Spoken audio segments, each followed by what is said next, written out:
تاخیر میں عالی جناب حجت الاسلام والمسلمین مولانا اختر عباس صاحب قبلہ سے گزارش کرتا ہوں کہ وہ تشریف لائیں اور اپنے خیالات سے اور اپنے مستفید موضع حسنہ سے قلوب مومنین کو منور فرمائیں۔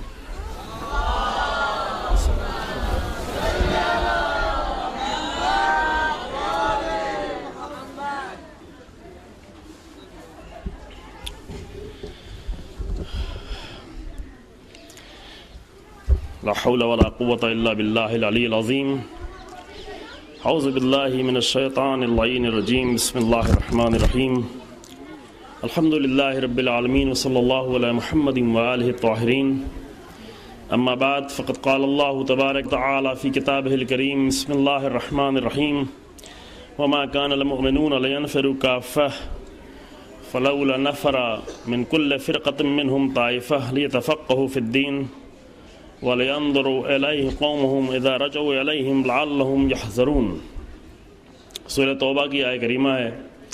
ابتداءً میں آپ کی خدمت میں عرض کر دوں کہ اتنی جامع تقریروں کے بعد اب مزید جو ہے اور کسی تقریر کی گنجائش نہیں تھی، اور اگر ہماری صبح والی تقریر قبول ہو گئی ہوتی تو کافی تھا بس۔ دوسری مشکل یہ ہے کہ عام طور سے ہمارے ہاں یہ ہوتا ہے، یہاں کے مجھے نہیں معلوم، ہمارے علاقوں میں یہ ہوتا ہے کہ طالب علم لوگ پہلے تقریر کرتے ہیں اور علماء لوگ بعد میں تقریر کرتے ہیں، لیکن یہاں نظام بدلا ہوا ہے۔ یہاں پہ ہمارے بزرگوں کو، ہمارے جو معنوی استاد کی حیثیت رکھتے ہیں، ہمارے بزرگ ہیں، ان کو پہلے تقریر کرا دی گئی اور ہم جیسے طالب علم کو جو ہے آخر میں تقریر کرنے کے لیے بلایا گیا ہے۔ اب یہاں کے اعتبار سے شاید صحیح ہو، لیکن اپنے یہاں کے اعتبار سے میں ان بزرگوں کی خدمت میں نہایت ہی معذرت چاہتا ہوں کہ یہاں پر یہ جسارت کرنے آیا ہوں۔ چند باتیں عرض کرنی ہے پوائنٹ ٹو پوائنٹ، تاکہ زیادہ وقت بھی نہ لگے، اور کافی دیر سے آپ لوگ سن رہے ہیں تقریر، اور خدا ان بچوں کو بھی سلامت رکھے کہ جنہوں نے آگے تھوڑی دیر کے لیے آپ کو تقریر کی فضا سے باہر نکال دیا۔ جی ماشاءاللہ۔ قرآن مجید کی آیہ کریمہ سورہ توبہ کی میں نے پڑھی آپ کی خدمت میں، جس میں ارشاد یہ ہوتا ہے کہ یہ ایسا تو نہیں ہوتا کہ تمام مومنین علم حاصل کرنے کے لیے چلے جائیں، یعنی عام طور سے ایسا یہ قرآن کی آیت ہے، وما کان المؤمنون لینفروا کافہ، ایسا تو نہیں ہے کہ تمام مومنین سب کے سب چلے جائیں گے علم حاصل کرنے کے لیے۔ تو پھر ایسا کیوں نہیں ہوتا کہ ہر گروہ میں سے ایک گروہ نکلے، ہر آبادی میں سے ایک گروہ نکلے اور جا کر علم حاصل کرے؟ علم کہاں تک حاصل کرے؟ لیتفقہوا فی الدین، دین میں فقاہت حاصل کرے، دین کا فقیہ بن کے آئے۔ تو جو ہم نے یہ قرآن کی آیت ہے، قرآن کی تاکید ہے کہ ٹھیک ہے یہ تو ممکن نہیں ہے، چونکہ جینا ہے، زندگی گزارنا ہے، کھانا ہے، پینا ہے، تمام زندگی ہے، سارے سامان ہیں، تو ایسا نہیں ہو سکتا کہ سارے کے سارے مومنین اٹھیں اور جائیں علم حاصل کر لیں۔ لیکن ایسا کیوں نہیں ہوتا؟ ایسا کیوں نہیں ہے کہ ہر بستی، ہر آبادی، ہر گروہ میں سے کچھ لوگ نکلیں اور جا کر علم حاصل کریں، اور علم کو فقیہ کی حد تک حاصل کریں، فقاہت کی حد تک؟ یعنی فقیہ کا مطلب ہوتا ہے کسی مسئلے کو بہت ہی گہرائی سے سمجھنا، جو آپ سنتے چلے آ رہے ہیں صبح سے، فقیہ، ولایت فقیہ، مرجعیت۔ فقیہ کا مطلب ہوتا ہے کسی مطلب کو بہت ہی گہرائی سے درک کرنا اور سمجھنا، یعنی فقط اوپر اوپر سے کسی چیز کو سمجھ لیا جائے۔ یہ مثلا SMS کے ذریعے سے ایک حدیث آئی موبائل پہ اور سمجھا کہ اس حدیث کے مطلب یہ ہے، بس یہی دین ہے، یہ فقہ نہیں ہے، اس کو فقیہ نہیں کہتے، اس کو افواہ کہتے ہیں۔ پہلے افواہ اس چیز کو کہا جاتا جو منہ سے نکلتی تھی، چونکہ پہلے زمانے افواہ فو یعنی منہ، فو کی جمع ہے افواہ۔ افواہ جو اردو میں آپ بولتے ہیں نا، یہ عربی لفظ ہے۔ عربی میں جب بہت سارے منہ کچھ بولنے لگے اس کو کہتے ہیں افواہ، چونکہ ایک منہ کو کہتے ہیں فو، اور بہت سارے منہ جب بولنے لگے کہتے ہیں افواہ۔ یہی افواہ جو آپ اردو میں بولتے ہیں، تو پہلے زمانے میں افواہ جو ہوتی تھی وہ ایک منہ سے دوسرے منہ تک، دوسرے منہ سے تیسرے منہ تک، تو ایک منہ سے دوسرے اور دوسرے سے 10 سے 20 تک جانے میں تھوڑا ٹائم لگتا تھا۔ ابھی جو ہے اس کی ضرورت نہیں، ابھی آپ واٹس ایپ پہ ایک میسج دیں اور بہت سارے لوگوں تک سیکنڈوں میں پہنچ جاتا ہے، SMS دیں اور بہت سارے لوگوں تک، یعنی افواہیں ہیں۔ یہ فقہ نہیں ہے، یہ بلکہ افواہ ہے، البتہ افواہ منہ والی نہیں ہے بلکہ SMS والی افواہ ہے، اس کو دین نہیں کہتے۔ قرآن کہتا ہے کہ کیوں ایک ایسا گروہ ایسا نہیں ہے ہر بستی میں کہ جو جائے اور گہرائی سے علم کو حاصل کرے اور آ کر اپنے قوم میں پلٹ کر ان کی ہدایت کرے۔ توجہ ہونا آپ نے، یہ ضرورت ہے، اس کو واجب کفائی قرار دیا گیا۔ واجب کفائی کا مطلب یہ ہے کہ اگر کچھ لوگ اچھے طریقے سے اس کام کو انجام دے رہے ہیں تو دوسرے کے اوپر واجب نہیں رہا، لیکن اگر کچھ لوگ یہ کام کو صحیح طریقے سے نہ کر رہے ہوں تو سب پر واجب ہو جاتا ہے۔ واجب کفائی کا مطلب جانتے ہیں نا، مثلا کوئی ایک مسلمان کی میت ہو، اگر چند لوگ آ کر اس مسلمان کی میت کو غسل و کفن دے دیں تو سب کے اوپر سے واجب ہٹ جائے گا، لیکن اگر کوئی بھی آ کر اس کو غسل و کفن نہ دے تو سب کے اوپر واجب ہے اور سب گنہگار ہوتے ہیں۔ اس کو کہتے ہیں واجب کفائی۔ ویسے ہی علم میں جا کر بعض لوگوں نے کہا ہے کہ علم حاصل کرنا، البتہ خوب نظریات ہیں، بعض چیزوں کے لیے بعض حد تک علم حاصل کرنا ہر ایک اور واجب عینی کی حد تک ہے، لیکن اتنا تفقہ حاصل کرنا اور اس قدر فقیہ بننا کہ آ کر اپنی قوم کی ہدایت کرے، یہ ایک لازمی امر ہے جس کی طرح دستور دے رہا ہے۔ عزیزان محترم، یہ میں نے تبرک کے طور پر آیت آپ کی خدمت میں پڑھی اور اس بات کی امید رکھتے ہوئے کہ جوان بھی اس کے بارے میں سوچیں، جوانوں کے والدین بھی اس کے بارے میں سوچیں، اور علم حاصل کرنے کے لیے اپنے گھر سے اپنے معاشرے کے ہوشیار، انٹیلیجنٹ، اچھے ذہنوں کو بھیجیں۔ یہ نہیں کہ جو کسی کام میں کامیاب نہیں اس کو مدرسے میں بھیج دیں۔ جب ایسے لوگ مدرسے میں بھیجیں گے تو جو مدرسے سے لے کے آئے گا وہ کیا لے کے آئے گا؟ وہی چیزیں لے کے آئے گا جو پہلے کسی کام کی نہیں تھی۔ لہذا کوشش ہو کہ دین کو سمجھنے کے لیے اچھے ٹیلنٹ کو بھیجا جائے تاکہ وہ اچھے طریقے سے آ کر ہمیں دینی رہبری کرے۔ اور یہ ضرورت ہے عزیزو، ہر قوم میں، ہر معاشرے میں ضرورت ہے کہ ایک مدبر بابصیرت، کہ الحمدللہ ہماری ان بستیوں میں، آپ کی بستیوں میں موجود ہیں لیکن بہت ساری بستیاں محروم ہیں، مدبر بابصیرت، فقیہ، سمجھدار عالم موجود ہو اور جس کا لنک جڑا ہوا ہو اپنے رہبر کے ساتھ۔ ابھی اس کی ضرورت ہے، یہ نہیں کہ تنہا ایک جزیرے میں انسان رہتا ہو، جزیرے میں آ کر ہدایت کرنا کافی نہیں ہے۔ جزیرہ سمجھ رہے ہیں آپ سبھی لوگ نا، سمندروں میں چھوٹے چھوٹے جزیرے ہوتے ہیں۔ ایسا نہ ہو کہ ایک عالم اپنے ایک جزیرے میں تو ہو لیکن اس کا ربط جو ہے دنیا سے نہ ہو، بلکہ ایک سسٹم ہے، ایک نظام ہے، اور الحمدللہ ہم ایک ایسے زمانے میں زندگی گزار رہے ہیں کہ جہاں پر یہ نظام بہت مضبوطی کے ساتھ موجود ہے۔ آج دنیائے تشیع اس بات پر فخر کر سکتی ہے کہ دنیا کی کسی بھی قوم کو ایسا لیڈر نہیں ملا ہے جیسا ہمیں ملا ہے۔ تو جو ہمارا اصلی رہبر، اس پر ہم ہمیشہ فخر کرتے آئے ہیں، دنیا کی کسی قوم کو ایسے امام نہیں ملے ہیں جیسے ہمیں ملے ہیں، لیکن وہ رہبر جو پردہ غیب میں ہے، اس کی غیبت کی حالت میں آج ہم اپنے زمانے میں اس بات پہ فخر کرتے ہیں کہ جیسا رہبر پاکیزہ، بابصیرت، فقیہ، مدبر اس قوم کو ملا ہے وہ کسی قوم کو نہیں ملا ہے۔ اب ہاں یہ اور بات ہے، جیسا حضور نے فرمایا کہ رہبر کو فقط نعرے نہیں لیتے، رہبر کی بات مانی جاتی ہے۔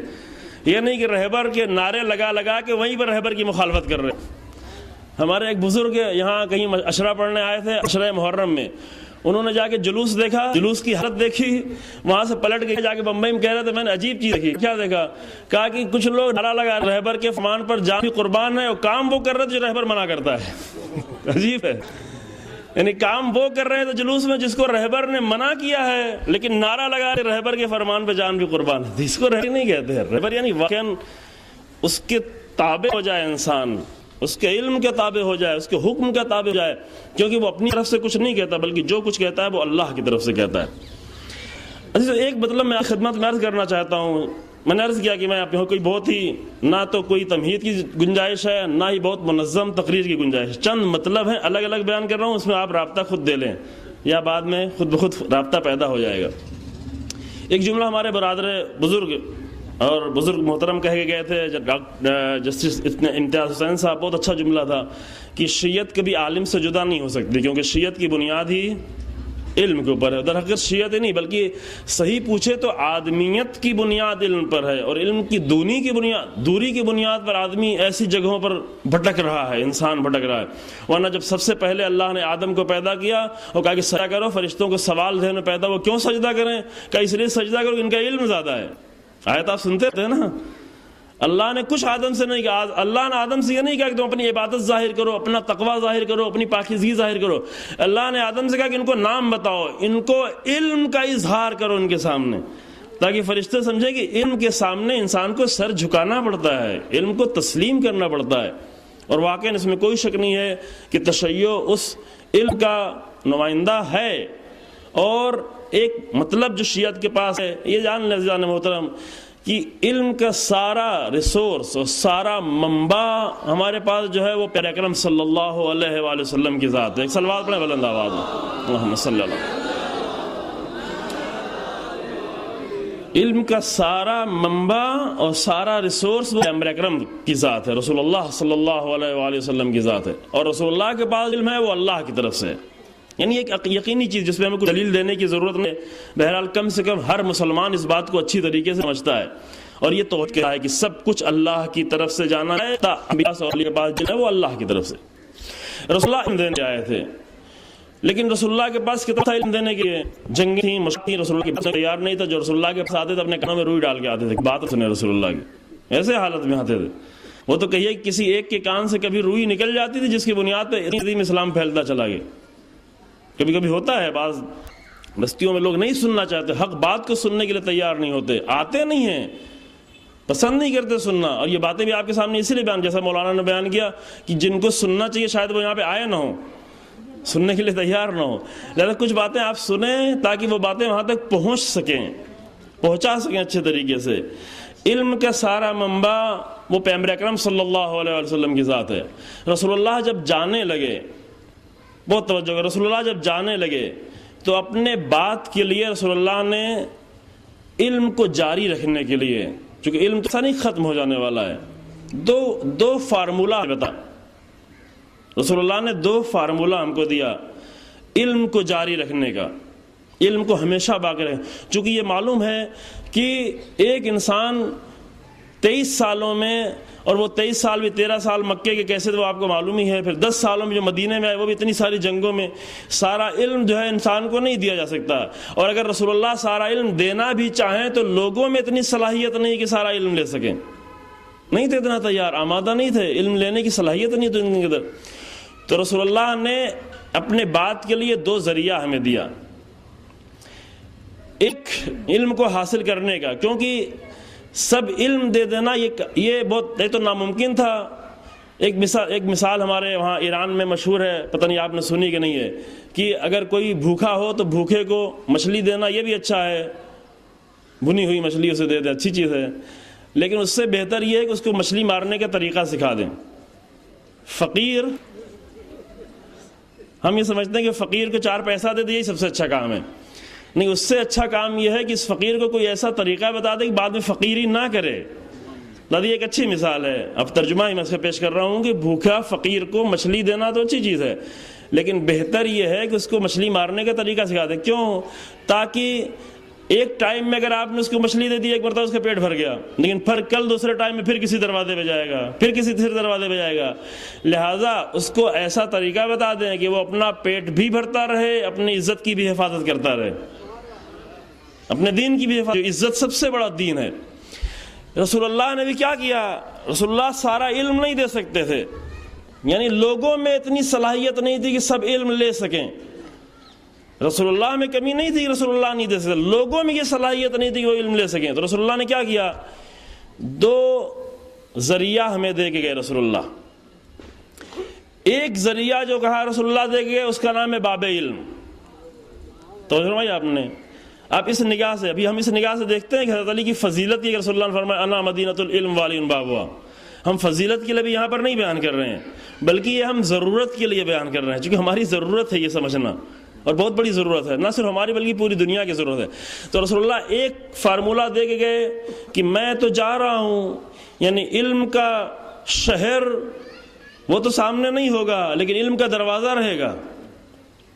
اور علم کا جو دروازہ بنایا حضرت علی علیہ السلام کو، اس کا مطلب یہ نہیں کہ میرے بعد حضرت علی علم کا دروازہ ہے تو فقط علی ابن ابی طالب علم کا دروازہ ہے، یہ بھی توجہ کریں.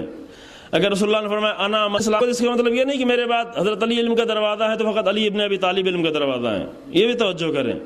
اگر رسول اللہ نے فرمایا انا مدینۃ العلم، چونکہ حدیث وہ ہے جو شیعہ سنی سب کے نزدیک سب قبول کرتے ہیں، اس حدیث کو مانتے ہیں. اگر رسول اللہ نے یہ فرمایا کہ انا مدینۃ العلم وعلی بابها، جس کا مطلب یہ نہیں ہے کہ رسول اللہ کے شہر کا دروازہ علی ہے فقط، اور علی کے بعد امام حسن علیہ السلام نہیں ہے، امام حسین علیہ السلام نہیں ہے. نہیں، ایک سلسلہ رسول اللہ نے قائم کیا ہے، یعنی ایک دروازہ اگر سامنے نہیں ہوتا تو دوسرا دروازہ کھل جاتا ہے. امیر المومنین کے بعد امام حسن السلام وہ علم کا دروازہ ہے، امام حسین السلام وہ علم کا دروازہ ہے. بس ایک علم کا دروازہ قیامت تک کے لیے رسول اللہ دے گئے تاکہ علم کا دروازہ کبھی بند نہ ہونے پائے. یہ اہمیت ہے، اس کو توجہ کریں. اس کو ہم نے ابھی تک اس اعتبار سے سنا کہ ایک فضیلت بیان کر کے نہیں، یہ قیامت تک کی ایک بہت بڑی ہماری ضرورت ہے کہ رسول اللہ اپنے بات کے لیے ایک دروازہ کھول کے جو کبھی بند ہونے والا نہیں ہے. دوسرا کام رسول اللہ نے کیا کیا؟ علم کو جاری رکھنے کے لیے، یعنی وہی مچھلی مارنا کیسے سکھایا رسول اللہ نے، کیسے مسلسل علم حاصل ہوتا رہے، کیسے مسلسل علم کے میدان میں مسلمان آگے بڑھتا رہے. دوسرا طریقہ رسول اللہ تفکر و ساعت افضل من عبادت، بعض روایتوں میں سنا ہے، بعض روایتوں میں 70 سنا، یعنی 1 گھنٹہ سوچنا. اب یہ روایت آپ نے سنی ہوگی لیکن اس پہ شاید غور اتنا نہ کر پائے ہوں. 1 گھنٹہ سوچنا، 1 گھنٹہ فکر کرنا، یہ 70 سال کی عبادت سے بہتر ہے. کیا مطلب اس کا؟ اس کا مطلب کیا ہے؟ اس کا مطلب ہے سوچنا اسلام میں کتنا اہمیت رکھتا ہے کہ جتنا انسان، کیونکہ سوچنے کا نتیجہ کیا ہوتا ہے؟ سوچنے کا نتیجہ یہ ہوتا ہے کہ علم نیا آگے بڑھتا ہے. سوچنے کا مطلب یہ نہیں کہ ہم سوچیں کہ فلاں کو کیسے نقصان پہنچائیں، پڑوسی کو کیسے نقصان پہنچائیں، اس کو کیسے ذلیل کریں، اس کو کیسے رسوا کریں. یہ سوچنا نہیں. سوچنا یعنی کیسے علم کے بارے میں سوچا جائے. علم کے سوچنے کا طریقہ یہ ہے کہ 2 معلوم چیزیں، یعنی 2 علم کو ملایا جاتا ہے. مثلا ایک مطلب آپ نے یہاں سنا، ایک مطلب کہیں اور سنا، ایک مطلب اس تقریر میں سنا، ایک مطلب کسی اور تقریر میں سنا. جب 2 پوائنٹس کو آپ ملاتے ہیں تو اس میں ایک تیسرا پوائنٹ خود بخود پیدا ہو جاتا ہے. یہ علم کا قانون ہے، یعنی صرف حوزے کا قانون نہیں ہے. یعنی کسی بھی یونیورسٹی میں، کسی بھی کالج میں، کسی بھی فیکلٹی میں، کسی بھی شعبے میں، کسی بھی ڈپارٹمنٹ میں اگر علم بڑھتا ہے تو جا کر فقط درس دینے سے، یہ پڑھنے والے، درس لینے والے، کالج میں آنے والے، یہ بہت سارے لوگ ہوتے ہیں جو پیسے کے لیے، درس لینے والے، کالج میں آنے والے، یہ بہت سارے لوگ ہوتے ہیں جو پیسے کے لیے سراتے ہیں، پیسہ کمانے کے لیے. علم بڑھانے والے کون ہوتے ہیں؟ وہ جو راتوں رات جگ کر علم کے بارے میں سوچتے ہیں، فکر کرتے ہیں. ہر میدان میں، چاہے سائنس کی دنیا ہو، چاہے علم کی دوسری دنیا ہو، چاہے آرٹ کی دنیا ہو، علم کو بڑھانے والے ہمیشہ وہ لوگ رہے ہیں پوری تاریخ میں جو بیٹھ کر کچھ معلوم چیزوں پر فکر کرتے ہیں، اور معلوم چیزوں پر فکر کرنے کے بعد وہ چیزیں جو معلوم نہیں ہوتی، مجہول ہوتی ہیں، اس کو حاصل کرتے ہیں. توجہ فرمایا آپ نے. یہ فکر فقط دین کے لیے نہیں ہے کہ دین میں فکر کرنا، اصلا فکر ہی وہ بنیاد ہے جس کے ذریعے سے انسان ترقی کرتے ہوئے یہاں تک پہنچا. یہ فارمولہ کس نے دیا؟ فارمولہ تو دیا تھا رسول اللہ نے. استفادہ کس نے کیا؟ دیکھیں، توجہ کریں، چونکہ فارمولے ایسا نہیں ہوتے، فارمولے سے کسی کی کوئی دوست رشتہ داری نہیں ہوتی کہ رسول اللہ نے دیا تو مسلمان ہی سے فائدہ اٹھائیں گے نا. فارمولے کا قانون یہ ہوتا ہے کہ جو بھی اسے اپنا لے اس کو نتیجہ ملنا شروع ہو جائے گا. تو سمجھے آپ نے، جو بھی اسے آ کر اپنانا شروع کر دے. ایک جملہ کہا تھا امام علی صلی اللہ علیہ وسلم نے اپنی وصیت میں کہ اللہ اللہ فی القرآن، میں تمہیں یاد دلاتا ہوں اللہ کو، خبردار خبردار قرآن کے بارے میں، کہ ایسا نہ ہو لا یسبقکم بالعمل بہ غیرکم، کہیں ایسا نہ ہو کہ قرآن کے فارمولوں پر عمل کر کے تمہارا غیر تم سے آگے بڑھ جائے. یہ وصیت کا جملہ ہے، وہ وصیت جو بالکل آخری وقت میں امام نے وصیت کی ہے، شہادت کے وقت میں ضربت لگنے کے بعد. اللہ اللہ فی القرآن، بہت ہی عجیب لہجے میں، ایسا لہجہ کہیں اور عربی لٹریچر میں نہیں دکھائی پڑے گا، کسی بھی لٹریچر میں. میں اللہ کو یاد دلاتا ہوں. بہت ساری چیزوں کے بارے میں وصیت کی، اس میں ایک وصیت امیر المومنین کی یہ تھی کہ میں تمہیں قرآن کے بارے میں یاد دلاتا ہوں. قرآن کو فقط ثواب کے لیے نہیں پڑھنا، قرآن کو فقط جنت کے لیے نہیں پڑھنا، بلکہ قرآن کیا ہے؟ قرآن فارمولہ ہے، قرآن اصول ہے، قرآن قانون ہے. کہیں ایسا نہ ہو کہ ان فارمولوں کو اپنا کر تمہارا غیر تم سے آگے بڑھ جائے. تو سمجھا آپ نے وہ فارمولے کیسے اپنایا؟ فکر کے ذریعے سے. فکر. پس 2 چیز ہوئی، ایک باب علم رسول اللہ دے کے گئے تاکہ ایسا نہ ہو کہ رسول اللہ کی 63 سال کی عمر میں جب وفات ہو تو علم کا دروازہ بند ہو جائے. رسول اللہ نے علم کے دروازے کو قیامت تک جاری رکھنے کے لیے 2 چیزیں دیں، باب علم اور فکر. یہ 2 کام کرتے رہو، علم آگے بڑھتا رہے گا، علم کہیں نہیں رکے گا. اجتہاد کسے کہتے ہیں؟ اجتہاد کی ایک تعریف یہ ہے عزیزو کہ باب علم پر بیٹھ کر دین کے لیے فکر کرنا. توجہ فرمائی آپ نے. اجتہاد کیا کہتے ہیں؟ یعنی فکر کرنا. مجتہد کون ہوتا ہے؟ جو انتہائی فکر کرنے والا ہو، انتہائی زیادہ کوشش کرنے والا. اس سے زیادہ کوئی کوشش کرنے والا نہیں ہو. لیکن کس باب میں کوشش کرنے والا ہو؟ کہاں جا کے کوشش کرنے والا ہو؟ کسی جہالت کے دروازے پہ بیٹھ کے نہیں، فقط باب علم پر بیٹھ کر کوشش کرنے والا. یعنی ائمہ سے جو کچھ لینا ہے کہاں سے لینا ہے؟ فقط امام سے لینا ہے، فقط قرآن سے لینا ہے، فقط رسول اللہ سے لینا ہے. ایک فرق ہے جس پر ہم افتخار بھی کرتے ہیں شیعت میں اور دوسرے محترم مسلمانوں کے درمیان میں. کیا فرق ہے؟ ہمارا فخر یہ ہے، جس پہ ہم افتخار کرتے ہیں وہ یہ ہے کہ ہم نے دین کو اہل بیت سے لیا ہے. عزیزو اس بات کریں، یعنی ضروری اس بات کو اچھے طریقے سے بیان کریں. البتہ جانتے ہیں لوگ، بعض لوگ متوجہ نہیں ہیں. ایک سفر میں ہم ایک جگہ جا رہے تھے، وہاں پہ ایک لیبیا کے ایک سفیر ملا، سفارتکار، کوئی ڈپلومیٹ ملا. ہم بھی ایئرپورٹ پہ بیٹھے ہوئے تھے، ٹرانزٹ تھی موریشس کے ایئرپورٹ، وہ بھی وہاں کے بیٹھا ہوا تھا. تو اس کی ہماری جب بات ہونے لگی، تھوڑی دیر پہلے کے بعد اس نے کہا کہ میں نے بتایا ہم تو کہا آپ وہ لوگ ہیں جو اہل بیت سے دین کو لیتے ہیں. ہم نے کہا ہاں اس پہ ہمیں فخر ہے کہ ہم دین کو اہل بیت سے لیتے ہیں. توجہ فرمائی آپ نے، کیونکہ اہل بیت ہی کو باب علم قرار دیا گیا ہے. توجہ فرمائی. اور سب ملاتے ہیں، ہر بزرگ کہتے ہیں. ابو حنیفہ جو بہت بڑے امام ہیں اہل سنت کے، وہ آگے جملہ کہتے ہیں اولا سنتان لہرا نعمان. یہ ان کی کتابوں میں موجود. اگر 2 سال میرے نہ ہوتے امام جعفر کی شاگردی کے تو میں ہلاک ہو جاتا. یہ دروازہ علم یہی تھا. اس دروازے پہ آ کر سب نے علم لیا. اب جو مسئلہ ہے وہ یہ ہے کہ جب دروازہ علم پہ پردہ پڑ گیا، دروازہ علم بند نہیں ہوا، تو سمجھے آپ نے، اس دروازے پہ پردہ ڈال دیا گیا. پردہ اس لیے ڈال دیا گیا کہ دروازہ علم تھا لیکن لوگ علم کی طرف نہیں آ رہے تھے، دروازے پہ آنے کو تیار نہیں تھے. یہ پردہ بھی ابھی اس لیے جاری ہے کہ باب علم موجود ہے لیکن ہم ابھی جانے کو تیار نہیں ہے باب علم پر. سخت بات ہے تھوڑا، لیکن یقینی عزیزو ابھی بھی باب علم موجود ہے. مثلا نہج البلاغہ ہمارے سامنے موجود ہے، لیکن نہج البلاغہ کے دروازے پہ جانے کو ہم بہت کم تیار ہیں. کبھی کہتے ہیں نا کہ امام جلدی آئیں جلدی آئیں جلدی آئیں. امام کے آنے کا یہ طریقہ نہیں ہے کہ امام کو ہم الاجل اجل الاجل کہیں. الاجل کہنے سے امام نہیں آئیں گے. امام کو آنے کا طریقہ یہ باب علم پر جانے کے لیے اپنے آپ کو تیار کرنا شروع کر دیں. انسان ہمیں علم دیا گیا ہے، علم کے لیے اپنے آپ کو آمادہ کرے. الاجل الاجل کہنا تنہا کافی نہیں، امام کو بھی پریشان کرتے ہیں. الاجل ہونا تو اللہ کی طرف سے ہے. امام کے ظہور کے علامت کدھر سے آئے گی؟ اللہ کی طرف سے. دعا بھی کرنا ہو تو اللہ سے دعا کریں. کبھی اللہ سے دعا نہیں کرنے کے امام ہی کو ہم کہتے ہیں آپ آئیں جلدی آئیں، آپ جلدی آئیں، آپ جلدی آئیں. بعض دعائیں بھی ہمارے یہاں ایسی رکھی گئی ہیں جو ہندوستان کا پروڈکشن ہے، یعنی ہندوستان میں ایجاد کی گئی ہے. یہ کسی کتاب میں نہیں. یہاں پہ ہمارے بزرگ علماء بیٹھے ہوئے ہیں، کسی بھی کتاب میں نہیں ہے. یہ ہندوستان کا پروڈکشن ہے. اور وہ بھی پروڈکشن اس لیے کیا گیا کہ کچھ زمانے میں انقلاب آنے کے بعد تکبیر کے نعرے بلند ہو رہے تھے اور انقلاب کی باتیں ہو رہی تھی، تو لوگوں نے اس تکبیر کے نعرے کو روکنے کے لیے آگے کیا کیا؟ امام زمان کا نام کا سہارا لیا. کیونکہ جب بھی کسی حق کو روکا جاتا ہے تو ہمیشہ مقدس ناموں کا سہارا لیا جاتا ہے. اس موضوع میں بعد میں گفتگو کریں.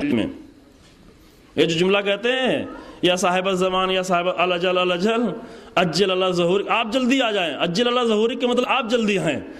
اگر ایک دعا بنانی تھی تو تھوڑا سلیقے سے بنایا ہوتا. سلیقے سے بناتا اگر یہ کہتے اجل اللہ ظہورک، تو یعنی اللہ سے دعا کر رہے ہوتے. بنانے والے نے اتنا بھی سوچا کہ اگر ہم ایک دعا کر رہے ہیں تو کیسے دعا کی جائے. ٹھیک ہے، امام زمان کو پکارنا بہت اچھا ہے، پکارے، لیکن کس طریقے سے پکارے؟ اگر وہ کہنے والا کہتا اجل اللہ ظہورک، اللہ آپ کے ظہور میں جلدی کر دے کہ دعا ہو جاتی. ابھی ہم کیا کرتے ہیں؟ ابھی کہتے اجل اللہ ظہورک، اجل اللہ ظہورک، آپ آ جائیں، آپ آ جائیں. معنی یہ ہوا اجل اللہ ظہوری کے مطلب آپ جلدی آئیں. اور اگر کہ اجل اللہ ظہورک یعنی اللہ آپ کے ظہور میں جلدی کرے. تو یہ پروڈکشن جو ہے چونکہ بمبئی کا پروڈکشن ہے، میڈ ان بمبئی یہ دعا ہے، لہذا وہ جو بنا رہے تھے وہ سمجھ بھی نہیں پائے کہ کیسے بنانا چاہیے. صحیح ہے، دعائیں مسئلہ نہیں. بہت ساری دعائیں ہیں جو ہمارے علماء نے بتائی ہمیں، اور اچھی دعائیں پڑھنے میں کوئی حرج بھی نہیں ہے. چونکہ انسان اللہ سے دعا کرنے کے لیے جو بھی طریقہ اپنا خود بھی دعا کر سکتا ہے. یہ بہترین دعائیں ہمیں اہل بیت علیہ السلام نے دی ہیں. لیکن کوئی پابندی نہیں کہ آپ خود دعا نہیں کر سکتے، آپ دعا کر سکتے ہیں. لیکن جب دعا کریں تو سلیقے سے دعا کی جائے، اس سلیقے سے دعا کی جائے جس سلیقے سے اہل بیت نے دعا کرنا ہمیں سکھایا ہے. تو جو ہونا یہ آپ نے تو امام زمان کو بلانا یعنی کیا؟ یعنی امام زمان کے بلانے کے لیے آپ باب علم پر جانے کے لیے تیار کریں انسان اپنے آپ کو. علم کا دروازہ ہے وہ.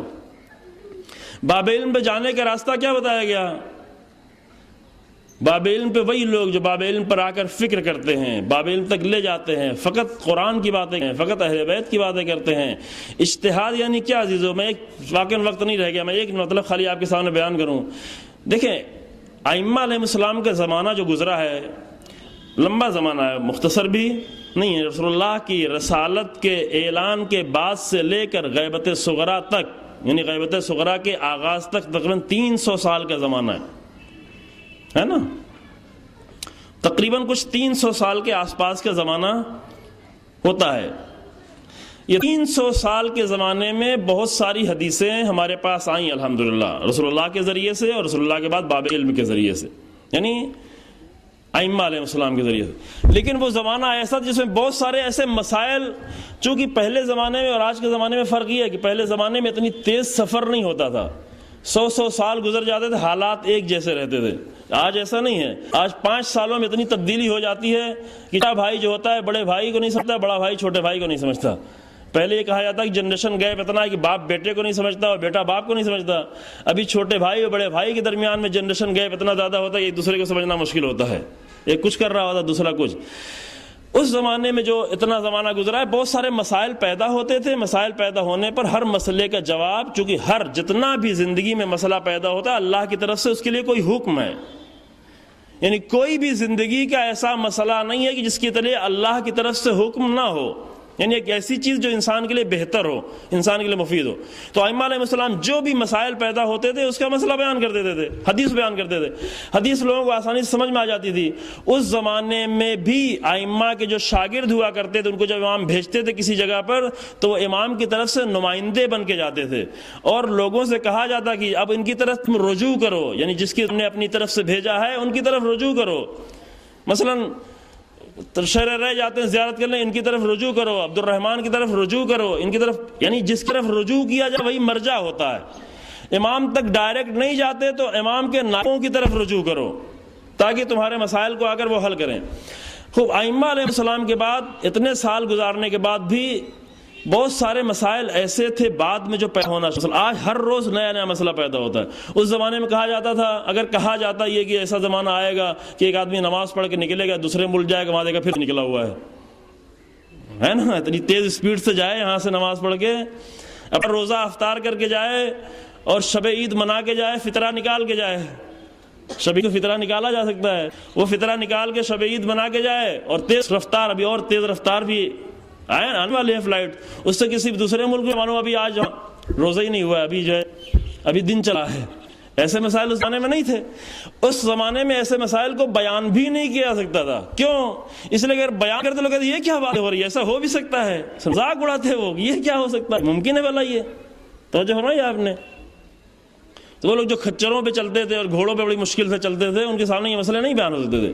تو ائمہ علیہ السلام نے کیا کیا ہے، ایسے بہت سارے مسائل کے لیے فارمولے بیان کیے ہیں. بہت توجہ کر رہے ہیں، یہی ایک مسئلہ ہے، بس میں اپنی گفتگو تمام کر کی ہے. بہت توجہ کر رہے ہیں، یہی ایک مسئلہ ہے، بس میں اپنی گفتگو تمام سے چلتے تھے ان کے سامنے یہ مسئلے نہیں بیان ہو سکتے تھے. تو ائمہ علیہ السلام نے کیا کیا ہے، ایسے بہت سارے مسائل کے لیے فارمولے بیان کیے ہیں. بہت توجہ کر رہے ہیں، یہی ایک مسئلہ ہے، بس میں اپنی گفتگو تمام کرتا ہوں. ائمہ نے بہت سارے فارمولے بیان کیے ہیں. فارمولے وہ ہوتے ہیں کہ جس میں کسی مسئلے کو ایک حدیث، ایک مسئلہ نہیں بیان کیا جاتا بلکہ ایسا فارمولہ ہے کہ یہ فارمولہ کسی بھی زمانے میں آ کر اس پہ مسئلے کو آ کر رکھا جائے، تطبیق کیا جائے تو اس کا حل نکل آئے. جو سب سے زیادہ اجتہاد کی 2 قسمیں، ایک اجتہاد وہ ہوتا ہے کہ جہاں پر حدیثوں کو سمجھنا، جیسا یہاں پہ بیان کیا، وہ بھی کوئی آسان کام نہیں ہے. ہر ایک آدمی نہیں کہ 4 لفظ پڑھ لے آ کر حدیث سمجھنے لگے اور کہے کہ میں جو ہے سمجھ گیا ہوں سب، اور لوگ اس کی تقلید کرنا شروع کر دیں. توجہ عجیب یہ ہے کہ وہ جو مجتہد ہے جس نے 60 سال علم حاصل کیا ہے، 20 سال مجتہدین کو درس دیا ہے، اس کی تقلید کرنا تو لوگوں کو مشکل ہو رہی ہے. اور جو 4 SMS کی حدیثیں پڑھ کے آ کر کچھ بیان کرنا شروع کر دے اس کی تقلید کرنے لگتے ہیں. ایسا نہیں کہ تقلید نہیں کرتا، تقلید تو کرتا ہر ایک. وہ جو ملنگ ترین آدمی ہے وہ بھی تقلید کرتا ہے. فرق اتنا ہے کہ وہ مجتہد کی تقلید نہیں کرتا بلکہ جاہل کی تقلید کرتا ہے.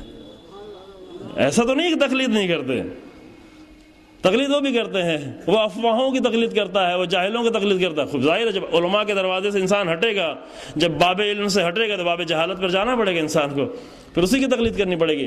تو ائمہ علیہ السلام نے کیا کیا ہے؟ ایسے فارمولے بتائے ہیں کہ ان فارمولوں کو جس زمانے میں بھی جا کر دیکھا جائے اس سے نتیجہ نکل جائے گا. یہ بہت ہی اہم مسئلہ ہے. اس کو قواعد کہتے ہیں، جو ہمارے یہاں قواعد کے طور پر، قواعد فقہی اور قواعد اصولی کے طور پر جو سب سے زیادہ اہم اجتہاد کا حصہ ہوتا ہے وہاں پر بیان کیا جاتا ہے. مثلا ایک میں مثال دوں، یہاں پر ایک حدیث چھوٹی سی ہے کہ لا تنقض الیقین بالشک، یہ فارمولہ ہے، یہ فقط ایک مسئلہ نہیں ہے، ایک فارمولہ ہے. یعنی یقین کو شک سے نہیں توڑا جا سکتا. پتہ نہیں آپ نے کبھی سنا ہے کہ نہیں سنا ہے، ممکن یہ حدیثیں نہیں سنی ہو. یقین کو شک سے ختم نہیں کیا جا سکتا. یعنی پہلے یقین تھا، مثلا آپ کو یقین ہے کہ وضو ہے، بعد میں شک ہو رہا ہے پتہ نہیں وضو ہمارا باقی ہے کہ باقی نہیں ہے، تو کہا آپ کا وضو صحیح ہے. مثلا ایک نمونہ یہ ہے، چند سال پہلے خطبہ جمعہ میں حضرت آیت اللہ جوادی عاملی حفظہ اللہ، جو علم قرآن اور علم اہل بیت کا عظیم ترین سرچشمہ بھی کہا جا سکتا ہے ان کو، چند سال پہلے میں اس خطبے میں، اس جمعے میں شریک تھا. انہوں نے فرمایا، خود سنی ہوئی بات ہے، کہ صرف اس ایک فارمولے پر، یعنی ایک دو کلمے کی جو حدیث ہے، لا تنقض الیقین بالشک، 3 کلمہ ہے خالی اس کے اندر، 3 ورڈ کی 3 لفظوں کی جو یہ حدیث ہے، اس حدیث پر مجتہد اتنا کام کیا ہے کہ اگر سارے ریپیٹیشنز کو نکالیں، تکرار کو نکال لیں، جو بہت ساری تکراری بہتے ہیں، اگر سارے تکرار کو نکالا جائے تو بھی تقریباً 40 جلدوں کی کتاب بنے گی. توجہ فرمائیں. یعنی ایک 3 لفظ کی حدیث پر، جو فقط حدیث نہیں ہے بلکہ ایک فارمولے والی حدیث ہے، جس میں ایک قاعدہ بیان کیا گیا ہے، جس میں ایک قانون بیان کیا گیا ہے، اس حدیث پر قدیم زمانے سے لے کر اب تک علماء نے اتنی بحث کی ہے اور اتنے نقطے نکالے ہیں، اتنی بنیادی چیزیں حل کی ہیں، اور اتنے دین کے مسائل اس حدیث کے ذریعے ہیں کہ ساری علمی بحث کو، فقط فقہی بحث کو چھوڑیں، فقط علمی بحث کو، سارے ریپیٹیشن کو نکالنے کے بعد اگر جمع کریں تو 40 جلد کتاب بنتی ہے. تو جو فرمایا آپ نے، اجتہاد اسے کہتے ہیں.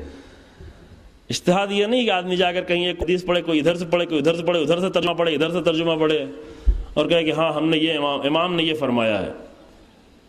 اتنی جلدی نہیں کہا جاتا امام نے یہ فرمایا ہے، چونکہ جس کو جتنا جھوٹ بولنا ہوتا تھا وہ آ کر امام کے نام سے جھوٹ بولتا تھا. خود اگر جھوٹ بولتا تو کون اس کی سنتا؟ مثلا کوئی بات ہم کو پسند آئی، ہمارا دل چاہتا ہے کہ سب یہ بات مانیں، ہم آگے کہیں کہ میں یہ فرماتا ہوں، آپ یہ بات مانیں، تو کون میری بات مانے گا؟ لہذا جب کسی کا دل چاہتا تھا کچھ کہیں تو آگے کیا کہتا تھا؟ پہلے کہتے تھے قال رسول اللہ،